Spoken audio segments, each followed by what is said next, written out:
یہ آپ نے بڑا ضروری میری آج بات سننی ہے، کیونکہ مجھے بہت رنج ہے جو کل ایک اس ملک کا، میں کیا کہوں کہ صحافت کے اندر اگر میں کسی کی سب سے زیادہ رسپیکٹ کرتا تھا وہ ارشد شریف، جس کو شہید کیا گیا،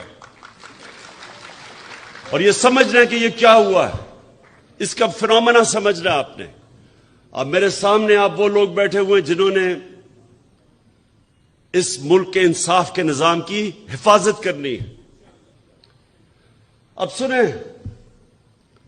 کہ انسانی معاشرے اور جانوروں کے معاشرے میں کیا فرق ہے، یہ سمجھنا ہے آپ نے۔ میں بات کرنا چاہتا ہوں ارشد شریف کی، ایک ایسا آدمی جو بھی اسے جانتا تھا،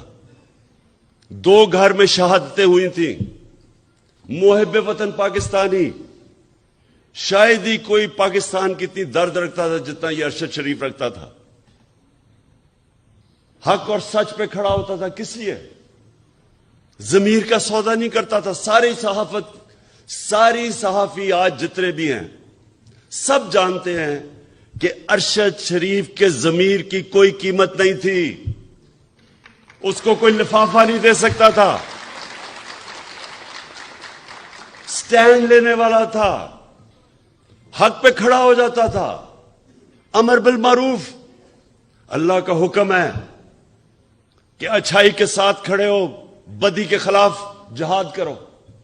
معاشرے کو زندہ کیا چیز رکھتی ہے؟ جب قوم کھڑی ہو جاتی ہے اچھائی کے ساتھ، جب قوم اچھائی اور برائی کے اندر فرق کرنا ختم کرتی ہے، تباہ ہو جاتی ہے قوم۔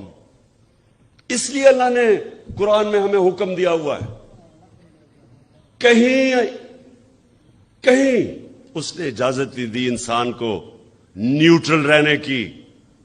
کہیں اجازت نہیں دی۔ اور ارشد شریف وہ آدمی تھا جو سچ پہ کھڑا ہو جاتا تھا، پاکستان کے انٹرسٹ کے لیے کھڑا ہو جاتا تھا۔ میرے سے کئی دفعہ اس نے میرے اتنی تنقید کی میری، جب وہ سمجھتا تھا کہ میں غلط کر رہا ہوں۔ کسی مافیا کو نہیں بخشتا تھا۔ اپنے پروگرام میں بار بار یہ جو 2 لٹیرے خاندان جنہوں نے ملک کو 30 سال سے لوٹا ہے، ہر پروگرام میں ان کو ننگا کرتا تھا،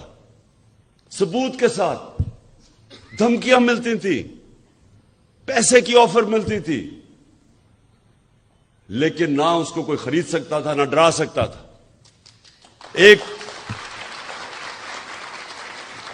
اور وہ پاکستانی،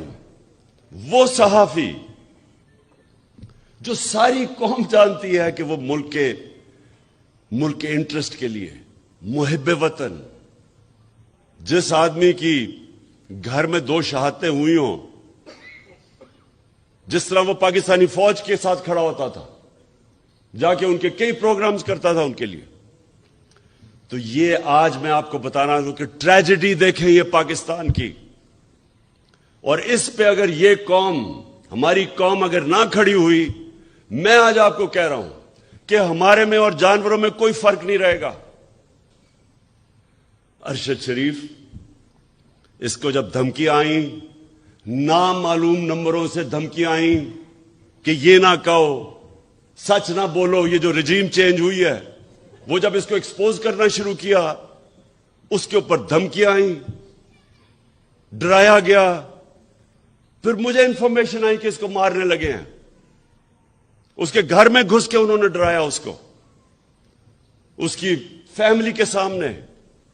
باہر گاڑیاں کھڑی ہوتی تھی، ڈراتے تھے، صرف اس لیے کہ وہ سچ نہ بولے۔ اس کا کوئی ایجنڈا نہیں تھا۔ میں نے اس کو کہا کہ تم ملک سے باہر چلے جاؤ، پہلے دفعہ نہیں مانا، پھر میں نے اس کو بتایا کہ مجھے انفارمیشن ہے، جس طرح مجھے انفارمیشن اپنے اوپر تھی کہ مجھے بھی وہ 4 بند کمروں میں جنہوں نے فیصلہ کیا تھا مجھے مارنے کا، میں نے اس کو بتایا۔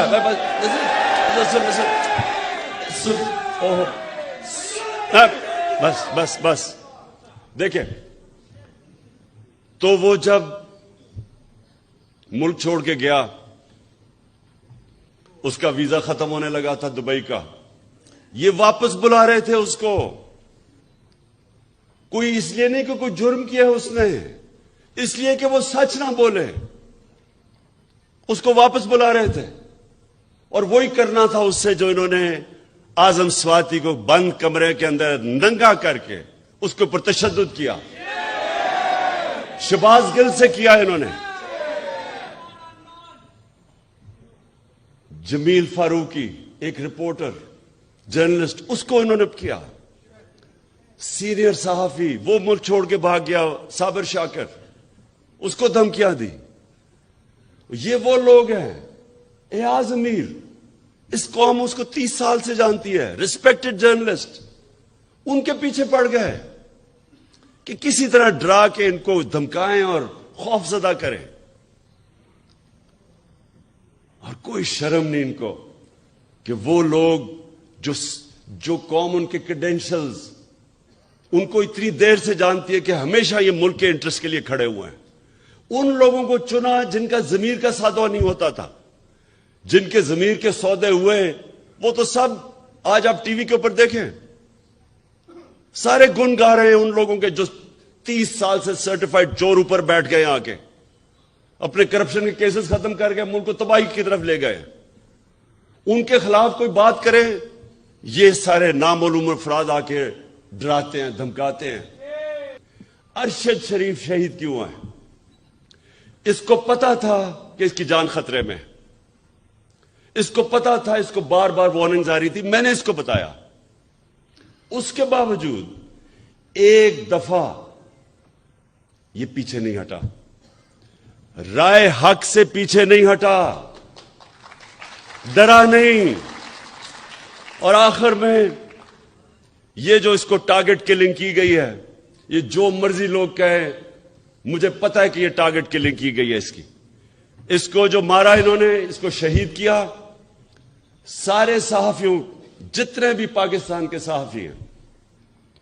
یہ آج آپ سب کے لیے ہے کہ آج آپ چاہے اشرف شریف کے سے متفق ہو یا نہ ہو، یا آپ دوسرے کیمپ میں بیٹھے ہو اور ان چوروں کی حمایت کر رہے ہوں، یا آپ کے اوپر لفافے چلے ہوئے ہوں، ضمیر کے بیچے ہوئے ہوں آپ نے، پھر بھی میں آپ سب کو کہتا ہوں کہ یہ ہے پاکستان کا وہ صحافی جو شاید ہی میں نے اتنا دلیر، ایماندار اور محب وطن صحافی دیکھا ہو جو بالکل اپنے موقف سے پیچھے نہیں ہٹا، جان اپنی خطرے میں ڈال کے وہ کھڑا رہا رائے حق کے اوپر۔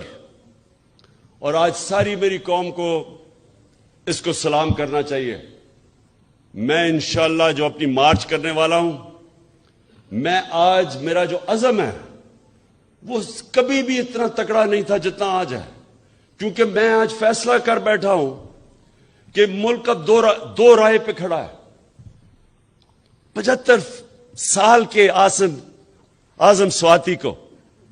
سوچے ننگا کر کے انہوں نے ٹارچر کی، کس چیز کے اوپر؟ کہ تنقید کر دی کسی کی، دنیا میں پاکستان کا مذاق اڑا، خوف پھیلانے کے لیے، ڈرانے کے لیے۔ ایک اسلام آباد میں جب سے ایک ڈرٹی ہیری آیا ہے، ڈرٹی ہیری وہ ہے، آپ نے وہ فلم دیکھی ہوگی ڈرٹی ہیری کی، کہ وہ ایک ایسا کوئی سپاہی تھا جو کہ بس بندوق کا ساروں کو ادھر ادھر گولیاں مارتا پھرتا تھا، اس کا نام ڈرٹی ہیری رکھا ہوا تھا۔ یہ اسلام آباد میں ایک ڈرٹی ہیری آ گیا، اور جب سے یہ آیا ہے کبھی کسی کو ننگا کر کے، ویسے اس کو ننگا کرنے کا کیا شوق ہے؟